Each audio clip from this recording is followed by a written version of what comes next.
Hello everyone, and welcome to the Round Table. This is Rem bringing you the second episode.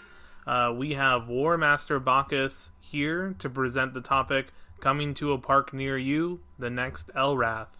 I want to give a big thank you to Warmaster Bacchus for his time and efforts in providing an episode for us today.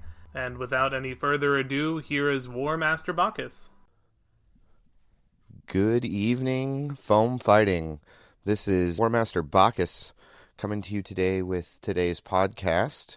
To give you a little bit of idea of who I am, like I said, I'm Warmaster Bacchus. I am originally from Belegarth in the realm of Eriduoth in Provo, Utah. I recently started cross gaming into Amtgard. I've been playing about 14 years across foam fighting. I am a mentor in all three of the guilds currently, as well as I have assisted in running quite a few of Western events, including staff positions at Battle for the Ring, Chaos Wars, War of Wrath, and other small events in the area. So today, I am here to talk to you about my topic, which is coming to a field near you, the next Elwrath. Now, what does that mean? I have a pretty simple theory to new players coming to my practice every week, and that is that at any given point, on any given day, the next person that could walk onto your field could be the next game changer. It could be the next Par. It could be the next Elwrath. It could be the next Shy. All of these things are possible when that person is walking onto the field for the very first time. And you never know. There's a lot of things that go into ensuring that that individual has a good experience at your park, and anytime they interact with other foam fighters around. So in today's episode, I'm going to be going over some of the things that I like to make sure are happening as much as possible for newer players when they come to the park, as well as things to look out for, pitfalls to avoid as peers and veterans that happen at almost every park out there. So, very first thing, whenever you have an individual coming to your park, is that initial impression. Now, maybe they heard about you at a con, maybe they saw you off the side of the road as they were driving by, maybe they looked you up online and found you on Facebook. Whatever way they discovered you originally, the true first impression is going to be those individuals that interact with them as soon as they step onto your area. So one of the really important things to do with that is ensure that you have someone that will go interact with them. One of the pitfalls that exists across foam fighting is that we'll get caught up in fighting or we'll get caught up in talking. And we'll have that individual or a couple or a small family that are standing off the side of the field kind of watching, and we don't know whether they are into it, whether they're not. So we ignore them or we go and try to talk to them. Obviously it all depends. So ensuring that interaction, that first interaction, is a positive one is very, very important. Have individuals set aside at your park for those interactions. They can be park officers, they can be veterans, they can be individuals that are not actively fighting if you've got a fight-centric field. So having them, that first person to meet in the game, is extremely important. Tell them about our game. The next thing you want to make sure is that you're explaining the game itself. And not just, hey, we're a bunch of nerds out hitting each other with foam-padded sticks. That's the tagline that gets them to show up to the park. Go more into what the game fully entails. What aspects of the game, big rules, things that make you unique from other foam fighting games.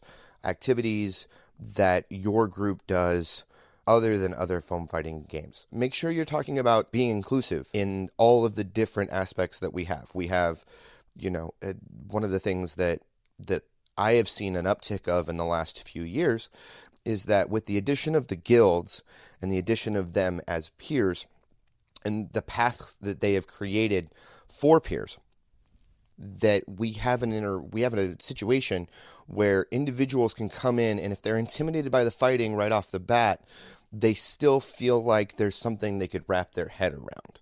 You never know what one individual thing this person is going to get excited about, what's going to make them want to continue to come out to the park every week, what's going to get them moving and pumping and shaking and all ready to go and really excited about our game. Make sure that you introduce the individuals to people in your park, the movers and shakers, as it were, the individuals that are veterans. Introduce them to some of the people that are new. You never know what interaction there is going to cause that. So the more information you can give them, the better. Now, there is one gigantic caveat to that, and you've got to kind of learn a balance between the two, which is giving out a ton of information right off the bat can feel a little bit overwhelming. Personally, how I handle that is that I share the information and I explain to them that, yes, it is 100% a lot of information. No one expects them to come in and memorize, the thickness of the leather rules right off the bat. No one expects them to learn all of the crazy names that everyone in your park has. But ensuring that you create an environment where that information is available upon even the simplest request is very, very important to getting those individuals and making them feel welcome in your park and making them feel like a part of the group. One of the things that I have been told several times over the years about recruiting and interacting with individuals is that if you want to recruit somebody, the best option is to get a weapon into their hand as quickly as possible. And I tend to stand behind that. Getting a single sword into their hand, teaching them the hit zones, teaching them how to, basic swinging a shot, basic rules and stuff like that. Get to that as quickly as possible. Don't rush. This isn't a race to get them onto the field hitting people, but get them that information so that they can give it a shot. And some people might be apprehensive about it. Maybe they don't. They're concerned about the safety of the weapons. Maybe they're concerned about some of the physicality of individuals that are on your field. And the best way to handle that is just continuously be encouraging about that. Work with them. One of the things that I like to do personally, and there's going to be a lot of these little tidbits of things that I do in these situations, is that I will get one of the smaller individuals at my park and give them a good solid hard to the shoulder blades. And this kind of shows that there's a level of physicality, but this is also something that's meant to be accessible by anyone.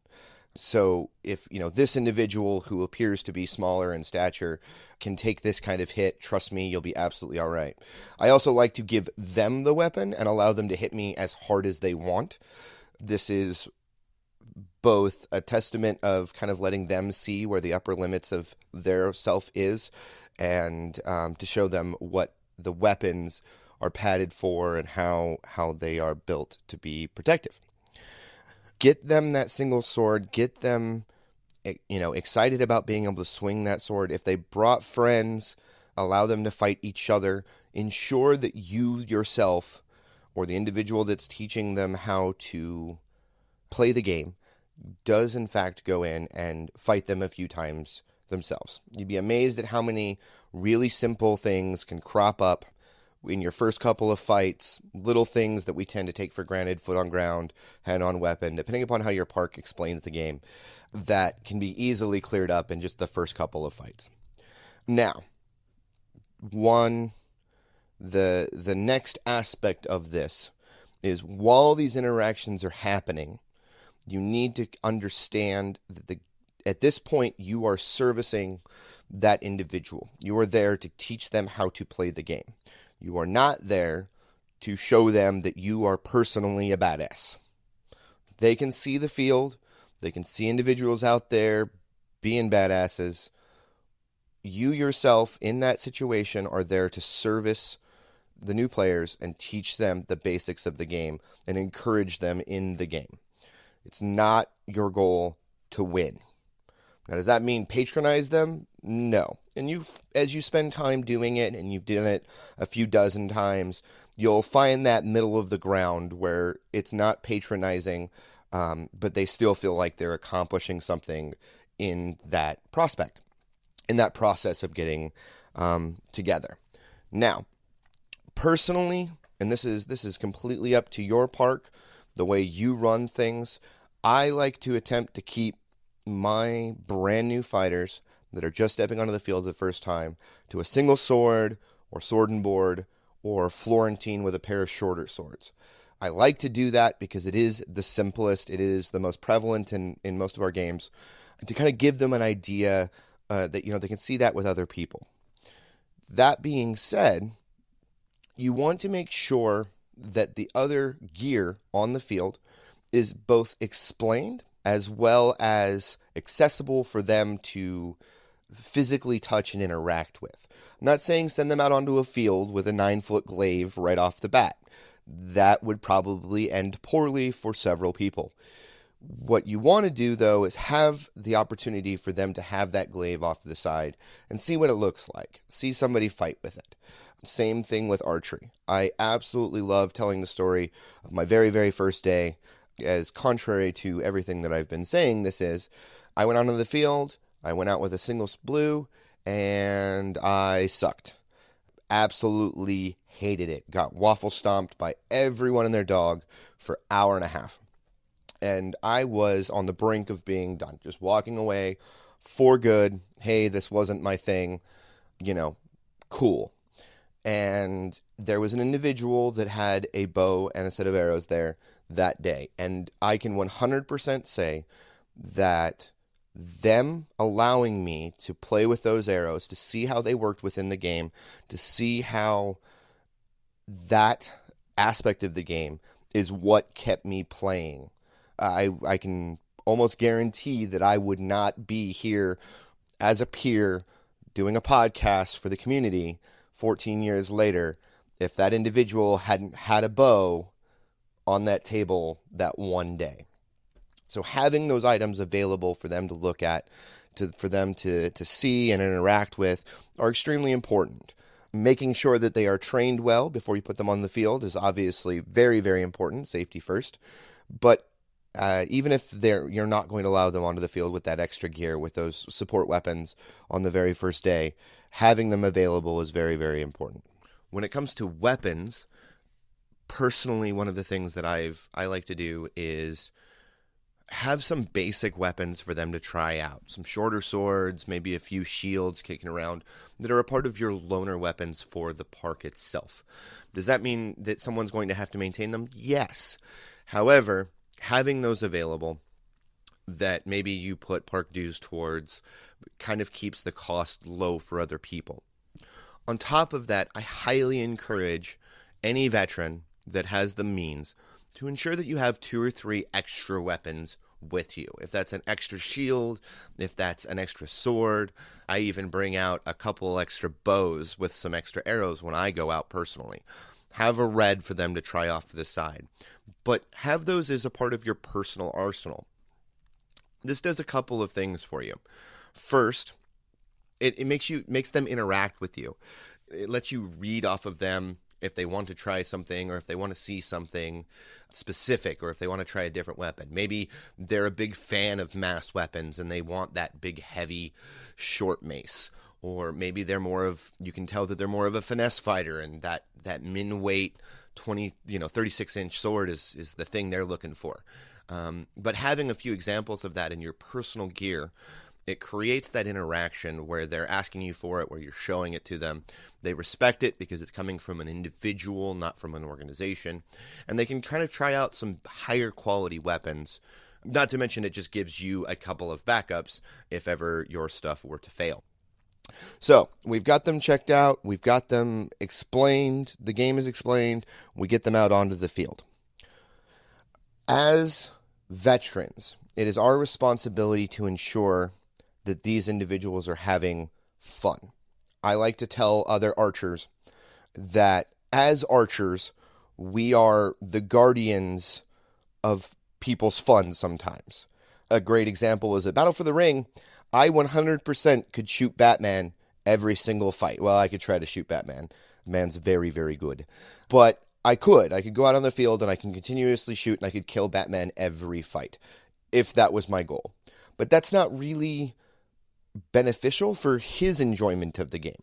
The same thing applies for newer fighters when they're on your field. I know that Sir Super Armor could go out there and waffle stomp a day one newbie every single time. Two-shot him and move on. Piece of cake. Heck, even your 2-year veterans could go out and probably just smack him around super easy and move on with their life. That isn't going to be very entertaining for them in the beginning. I'm not saying go take a dive. I'm not saying, again, patronize them, but find that balance that allows them to participate in the game with your group without feeling like they're just there to get run over. So, out on the field, they've gotten a chance to swing some swords. They've gotten to see a few different weapons. They're starting to get a feel for the game. Then you're on your first break. You want to make sure that, again, you're showing those crafts and skills that highlight other aspects of the game that we have available. You want to be talking about the guilds. You want to be talking about crafting. Don't be afraid to tell people that you made your garb. Don't be afraid to tell people that we have Facebook groups, that we're part of a larger organization, and show them that this is more than just 10 guys in their backyard with duct tape swords, in Boise, Idaho. That's not what we're there for. That's not who we are. Each one of our games is a part of a national organization. We have boards, we have rules teams, we have war councils, we have circles of monarchs, we have peers. These are all things that make our game more serious and more legitimate in a lot of people's minds over, some kids in the backyard with 2x4s. Make sure you're telling people about that. Again, don't flood them with information, but you want to make sure that you're getting a gauge for what they would enjoy in the game, because each one of us enjoys the game a little bit differently. The last thing I want to point out that you want to make sure you talk to them about in that first practice is events. Because we are part of a larger organization, because we are part of a national organization, we have inter-realm events that are attended by dozens, if not hundreds of people every year. We have people from all over the country. We have international fighters that come together and have this community.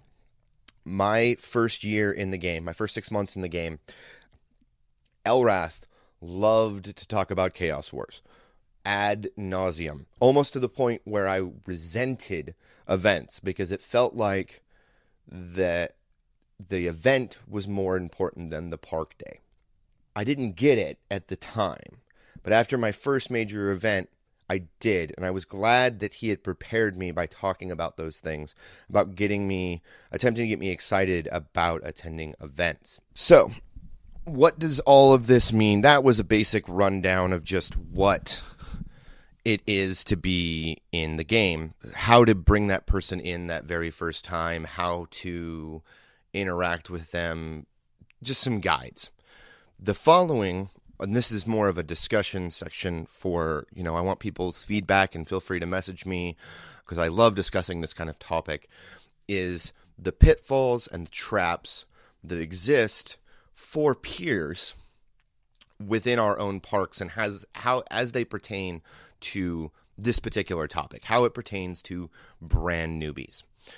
As a park gets older, one of the first things that I start seeing, and I've interacted with a good number of parks. I was a member of Eriduoth, which was one of the original Western Belegarth parks, exists in Provo, Utah. I participated with Sword Coast, which was at the time a middling park. I helped Rotten of the Horde with his attempting to start a park named Iron Isles. I've started a Dagger Here park from scratch that lasted about a year. I've interacted with college parks. Aether out of Fresno State University, which was almost entirely made of college students that were just there to, swing a single blue every week and move on with their life. And now I'm up at Sunspear, which is more of what I would consider a traditional park of a group of people all show up at a neutral location and beat each other up once a week. So I've seen a lot of different parks at a lot of different stages. The biggest pitfall for a newer person coming into these parks, and especially older parks, is that Belegarth is all about friendships, and we do that better than a lot of different things. We are there to encourage growth and interaction. We meet lifelong friendships and family through our game. That causes a clique mentality if we don't keep it in mind. Especially in, like I said, in older units. We have our friends groups, and we enjoy interacting with them. And there's nothing inherently wrong with that. That is what keeps us coming to the game week after week after week. The thing that we need to keep in mind is that these individuals, these brand new members of the park, are coming in, and they're not going to be a part of those. They are not going to know the movers and the shakers. They're not going to know that this park consists of Brotherhood of the Falcon and the Forsaken, and those are the groups that hang out, and they hang out individually. They're not going to know that. So making sure that you interact with them, that you introduce them to people, and that you make them feel a part of the group. One of the things that I love doing for that, to make them kind of feel that, is that you can do on your very, very first day, is to have realm tabards. Basic land tabards that represent your park, because the individuals can put that on and they can feel like they're a part of the park as a whole instantaneously when they attend the park days. I'm a crafter, so that kind of thing excites me, but it's a really, really useful tool to making people feel included right off the bat. When you're interacting with these new individuals, we've talked about cliques at this point, make sure that you're not including them in your drama, as it were. And this seems pretty obvious. Don't drag your things through the mud. But there's a lot of ways that this happens across our game that we need to keep an eye on and make sure that we're trying to always work better on it. The biggest one in my mind is the idea of old frustrations. In my experience, this game has a very long memory. There are people to this day that still know Melee Moses as the guy with crappy garb, even though he has had absolutely amazing garb for years now, because we remember the days when that was the main thing. Or, there are individuals that ran a poor event years ago, or maybe screwed you over in a personal way, a personal slight. And those interactions, those feelings towards those individuals, especially if you're at the same park, tend to bleed into our newer fighters. Make sure you're not passing that on to the next individual. Make sure you're not instilling biases to individuals. Now, does this mean that you should allow someone to be unsafe? No, that's not what I'm talking about. What I'm talking about is things that are personal slights, small things that we tend to hold grudges on. And try not to pass those grudges on to your newer fighters, because you don't know what their threshold for that kind of drama is going to be and whether that's going to drive them away. The last thing I want to talk about before I let you folks go is after practice activities. One of the best ways to ensure that your newer fighters are going to continue to come out and feel included in the game is to include them in your after practice activities, in your non-practice day activities. So if you're having a build day or a sparring session, make sure you're including those guys. I understand units want to have their own thing, and that is 100% fine. But if you have the opportunity to be open with an activity that's outside of your regular practice days, try to invite them. Try to encourage them to come out to those. It's those activities that make them feel like they are really part of the group, like they are one of you, and that feeling will only grow more and more as time goes on, as they interact with you. So, bringing this all into a relatively cohesive conclusion. At any given time, I'll reiterate this from the beginning of the show, at any given time, the next individual to walk onto your field could be the next president of Belegarth, could be the next knight out of your kingdom. You just don't know. You don't know what they're going to be capable. And it's very, very important as peers, as veterans, as members of our community, that we are creating an environment where they can feel comfortable to come in and grow and enjoy the game that we have put so much time into and that we enjoy in the ways that we enjoy it, or in new ways that they enjoy. Making sure that that environment is available each and every time is of the utmost importance. Thank you very much. I appreciate your time, and I hope you have a wonderful week. Thank you very much, Warmaster Bacchus. That was a fantastic topic. I enjoyed it quite a bit. And thank you, listeners, for tuning in to the second episode of The Round Table. This is Rem, and we'll see you all next time.